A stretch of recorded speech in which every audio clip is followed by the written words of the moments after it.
Hey, what's up, guys? Everybody. I know I did a video yesterday with kind of my thoughts, my idea of trying to create an online, because someone commented on the video, was my thought process too, but I didn't really articulate it in the video. But my goal is to create like an online space for people that are in recovery. Again, recovery from anything, but particularly the inhalants, because like their comment said, it's much more niche. It's a smaller proportion of people that have a history of abusing those, and so trying to do it locally, I don't think there would be nearly enough people. Plus, I think I'm a big fan of the online stuff. I guess depends on the meetings, because some meetings still have that like energy of supportiveness, while others don't. So I guess it just depends on how the meeting is run in terms of how beneficial it is to me personally. I think like an online space would be really cool.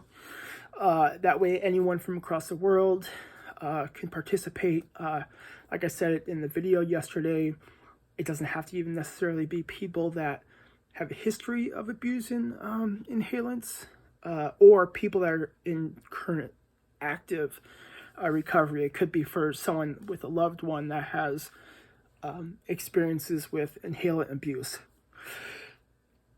So yeah, so I know I made that video, but I kind of want to talk about what's going on, particularly at the house, but then it kind of has devolved into my overall thoughts on kind of just the system of treatment and support, at least in America. I can't speak for other countries, and I can't speak for all of America either, but I kind of want to talk about what I've witnessed and seen working as a nurse. So I'll rewind that just a second. So the reason why I'm making this video is because my roommate, and I believe I mentioned this in the video as well, my roommate still has not come back home. He's been gone since Saturday, mid-Saturday, because he didn't show up, he didn't turn up at home at any point, from Saturday night into Sunday morning. He was gone all of Sunday, and then he sent the housing supervisor a pretty vague text of, "Hey, I'm trapped in a motel," or something of that sort. So he couldn't make our house meeting last night. That in alone is like not necessarily indicative, and I've mentioned this too, it doesn't completely indicate a relapse, or someone that used, but he's still, so it's Tuesday evening, and still no sign of him. Apparently he called off of work on Monday, because he and everyone else in the house, excluding me because of that freaking list, work at that place. And so, that's why they know, he didn't show up. And normally he works Tuesdays too. I didn't explicitly ask, or it wasn't explicitly stated, but it doesn't sound like he was at work today either. So, it's, again, I can't like immediately jump to the conclusion of relapse. I don't know what's going on, but at this point I would say it's probably a pretty safe bet. And I'm sure there's a lot of emotions and feelings that he's having right now.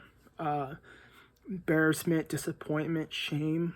I mean, I really hope he comes back. I hope things are okay. They're able to work with him. He can stay in this house, because he's a super cool dude, who seemed pretty strong in his recovery. And that's the thing. It's like you can be strong in your recovery, and then just the next day or even a few hours later, end up relapsing. So that's kind of brings me to my grander thought. But last thing I'll kind of talk to him about him on this is I hope he's safe. I hope he comes home. No judgment from me, and from the sounds of it, no one else at the home. But I can kind of relate to those negative feelings. If he did truly relapse and coming back to the house. But from the sounds of it, if he does, that he's not going to be immediately kicked out, which is one of the reasons why I really like this house compared to Oxford housing in general. For some people that works well, but I don't know. For a lot of people, it could be really hard to not relapse. I mean, you'll eventually relapse. So to immediately lose your housing as a result is understandable. I completely understand why. Because this is a safe environment for everybody in recovery. And if you have somebody that is either actively under the influence or has been using, whether in or out of the house, that can be very triggering for other people. So I totally get it, but the way I see it is like that person, if they're relapsing, they're probably hitting a pretty low spot or things have not been going very well for them. Which might have contributed to that behavior. And for them to immediately lose their housing and possibly have no backup, it might just be kicked out to the homelessness when they're in a dire spot. I think that sucks. But again, I'm not judging that process. It's there for a reason, but that's why I like this house. But yeah, it's just, I guess so I'm sad about that.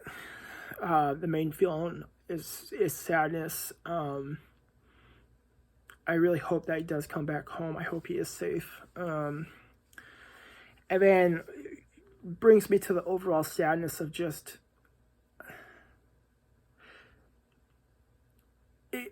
I don't know, it's like, it's hard to be hopeful of, successful recovery in others, including myself. I wouldn't say it undermines it, but it's a pretty grim reminder that you could be doing very well, and then next thing you know, it just changes, and you're into like a 3-month long binge of alcohol or methamphetamine or whatever the case is.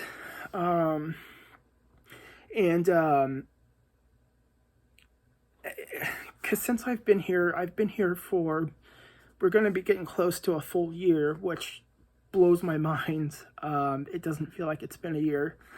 I'll be hitting 10 months of recovery sobriety in like a week. I haven't been counting, but I'm just like counting like the end like week of whatever month is plus 1 month. Maybe I should probably go because I don't really care to count every day. So maybe I just, even though like March 30th is my clean date. But some months have 31 days, some have 30. February has 28 or 29. So that's why it's not always going to be the 30th on every month, but I think I'll just count that. But anyways, I'm going on a tangent.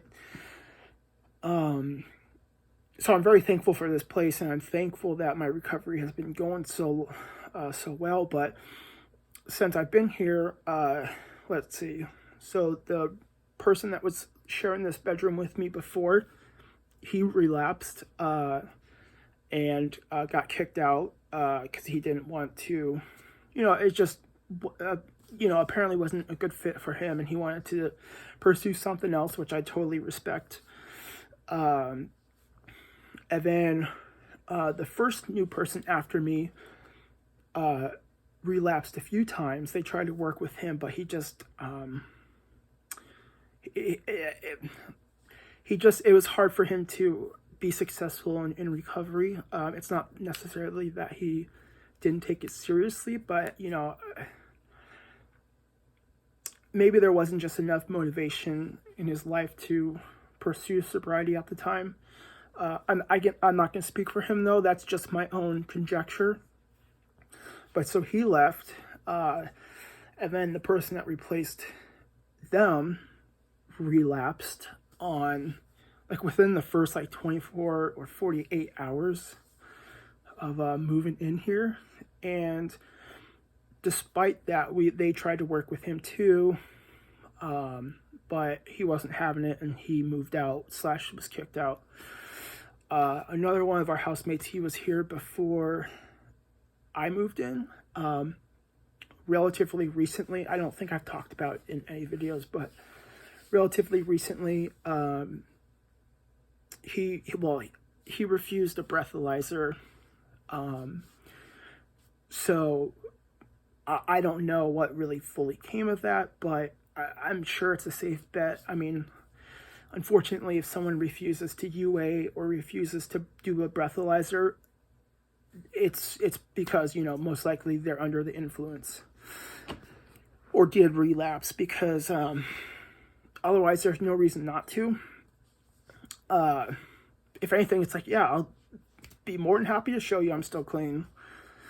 But so that happened to them, and then this thing with my new bedroom mate happened. So in under a year, so 2, 3, 4, 5 people have relapsed. Most of them have since left this house. So I'm really sad about that. Like, I still feel pretty secure in my recovery, but it's just, I don't know. It's just sad that at any point before you probably even realize it, you relapse. Like what happened to me earlier in 2022 when I was living in an Oxford house at the behest of the mental health court that I was in, eventually kicked out of, which they were super patient with me and just wonderful. It's unfortunate that I just really could not fully appreciate or fully take advantage of that situation. So I totally understand them kicking me out. I've always told them, like, you guys, if I was the judge, I'd kick myself out way earlier, because I just couldn't stop drinking. I just kept having positive UAs. But I was in the Oxford house, and I still had my apartment, and I went over there to spend a few nights so I can be closer to the recovery cafe where I was doing the recovery coach classes, because the bus didn't run from the Oxford house over there. But pretty much I had already relapsed. Like the moment I left the house with some of my stuff to go to my apartment for a few nights, I had essentially relapsed. I mean, whether I was conscious of it or not, I was putting myself in an opportunity to relapse. So I bring that up because, everything was going really well. And then, next thing you know, like, I drank, but I feel pretty good in my recovery. It's just sad, like, how terrible addiction is. And mental health, just kind of the bigger picture. It's just really sad that, substance abuse and mental health can be so destructive in not just one's life, but the lives around that person. And, it seems fragile a lot of the times. Because I know, there is hope. It's not like everyone in recovery eventually drinks or relapses. I mean, there are people that have a few decades of continued sobriety. So, I mean, it does happen, but it's just sad that it seems like there's such a small percentage of people that really can do that. But, I mean, at the same time, even if you relapse, it doesn't mean what you've done has been thrown away. I feel like that's like a misconception, or how a lot of people feel after they relapse, like losing the streak of days. It's like, oh, I was sober for 5 years, and I relapsed. But it's like, yeah, you relapsed. You drank like one time, and then you got back on track. Those 5 years aren't erased.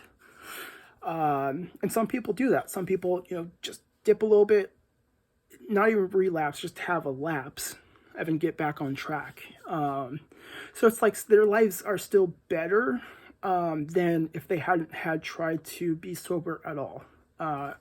So yeah, just because someone relapses doesn't mean they aren't successful.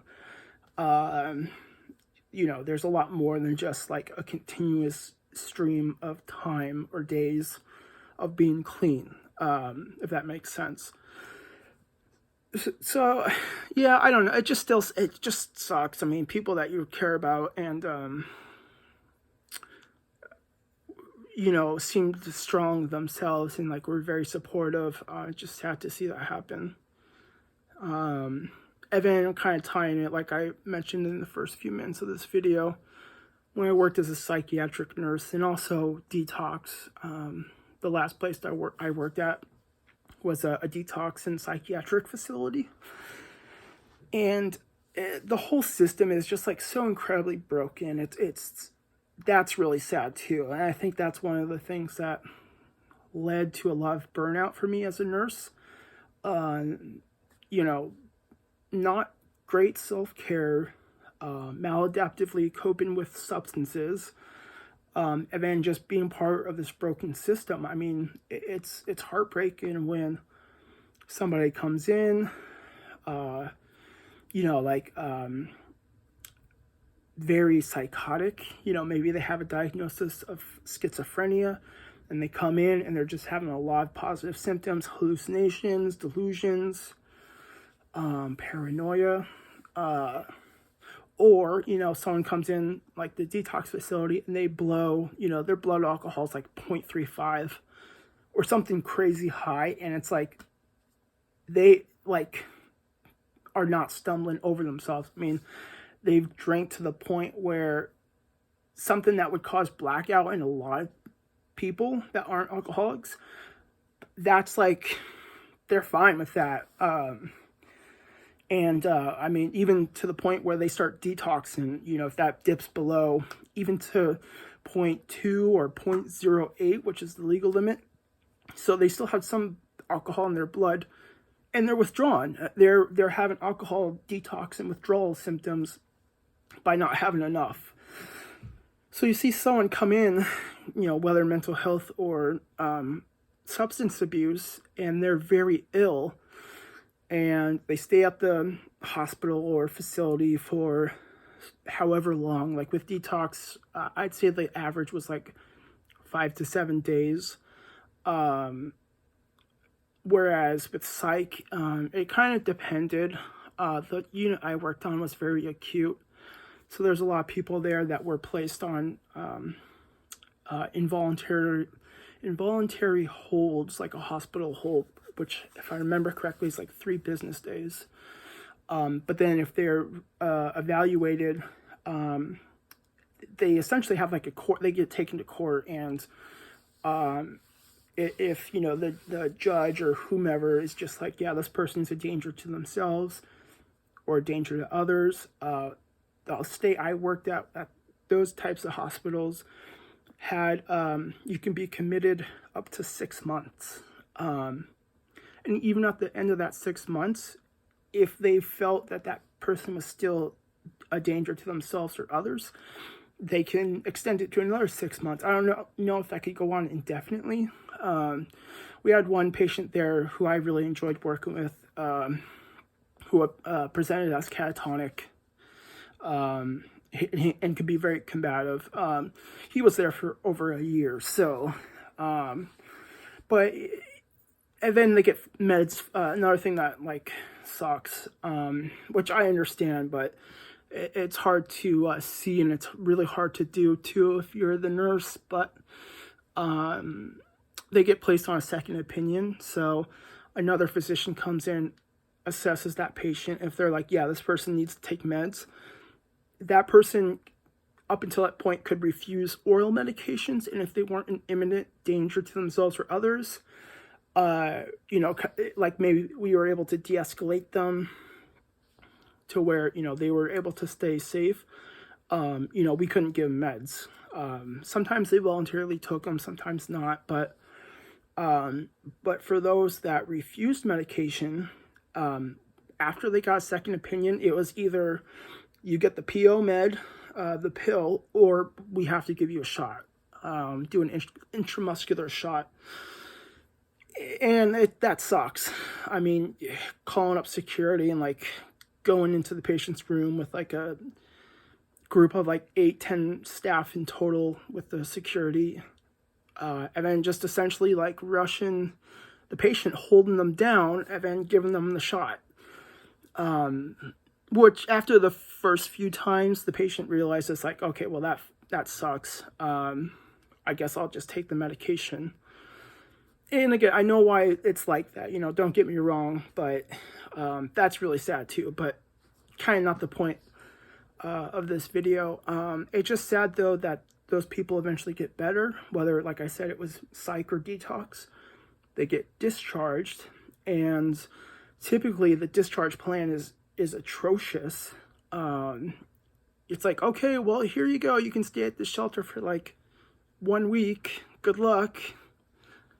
And the thing that is probably the most sad, which also this situation over here is reminding me of, is that person's back in the facility maybe a week, maybe like a month, some short period of time, back again, and they're just as sick, sometimes even sicker, sometimes even worse off than they first came in. And I don't like the term. Some staff would call them frequent flyers. I think that's a little judgmental or a little offensive. I mean, like, at least I wouldn't use that term, just because some people could take offense. Normally, I'm not like very PC, so I don't care. But just like, I don't know. A lot of times they're not there because they want to be there. They're there just from their circumstances. But yeah, like at the detox place I worked at, which was a little over a year, we had one patient that was on his like 15th or 16th admission. So it just, it's such a broken system. I mean, it really is such a broken system. And I guess it's tough because there's only so many resources available. Unfortunately, we can't just give every person like a brand new apartment or a brand new house, and have them adhere to their medication regimens and do the things they're supposed to. I mean, like I said, sometimes they get a shelter, or there are places that could be moved into an Oxford house, but usually a pretty loose discharge plan. And so it doesn't, it makes sense that they would be there back at the facility, a few weeks after they got discharged, because they don't have enough support on the other side to do well. And I'm not saying that's the case with every patient that came through. There's many that I've only seen once or twice. So I guess just everything it's sad, dude. It's so sad. You see these people coming in suffering, and it's just like this loop. It's just this like purgatory almost. Like they're just in this cycle of constantly like doing okay and then doing bad, doing okay, doing bad. So yeah, I think I'm gonna leave it at that. That's why I wanted to make this video, is to kind of just talk about my feelings, kind of go back to the reason why I've been doing these videos. I do feel a little bit better after I got a chance to speak about it and process some of my feelings and emotions. So yeah, so that's kind of all I have to say for now.